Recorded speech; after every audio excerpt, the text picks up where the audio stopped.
आखिर क्यों भगवान यमराज को इतना भयानक रूप दिया गया है? इसके पीछे एक पौराणिक कथा है।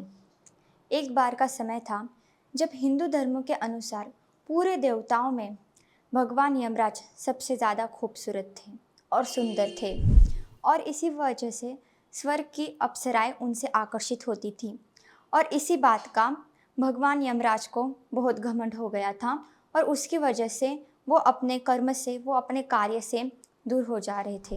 वे अपनी काम ना करने की वजह से धरती पे असंतुलन हो गया था, और ये देखकर भगवान शिव जी ने यमराज को कैलाश पे बुला लिया।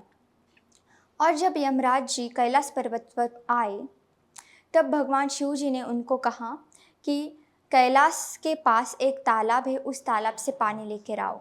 और जब यमराज तालाब के पास गए और उन्होंने अपना प्रतिबिंब तालाब के पानी में देखा, तब वो चकित हो गए। उन्होंने देखा उनका पूरा शरीर और उनका पूरा चेहरा काला पड़ गया था, और उनके सर पे 2 सींग आ गए थे। ये देखकर वो भयभीत हो गए और वो भगवान शिव जी की आराधना करने लगे।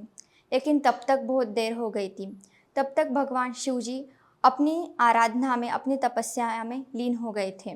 और फिर भगवान यमराज हयाश होके श्री हरि की आराधना करने लगे और श्री हरि को प्रसन्न करने लगे। और जब भगवान श्री हरि यमराज से प्रसन्न हो गए, तब यमराज जी ने कहा कि मुझे यह भयानक रूप नहीं चाहिए, कृपया मुझे पहले का मेरा सुंदर रूप दीजिए। तब भगवान श्री हरि ने कहा, यह असंभव है, ये नहीं हो सकता।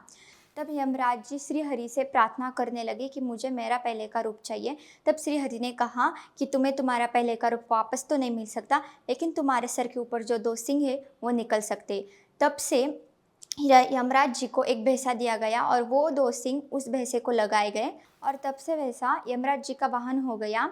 और यमराज जी की इस गलती की वजह से यमराज जी ने उनका सुंदर रूप खो दिया और वो इतने भयानक दिखने लगे। इसी तरह की रोचक वीडियो देखने के लिए हमारे चैनल को सब्सक्राइब कीजिए और वीडियो को लाइक कीजिए।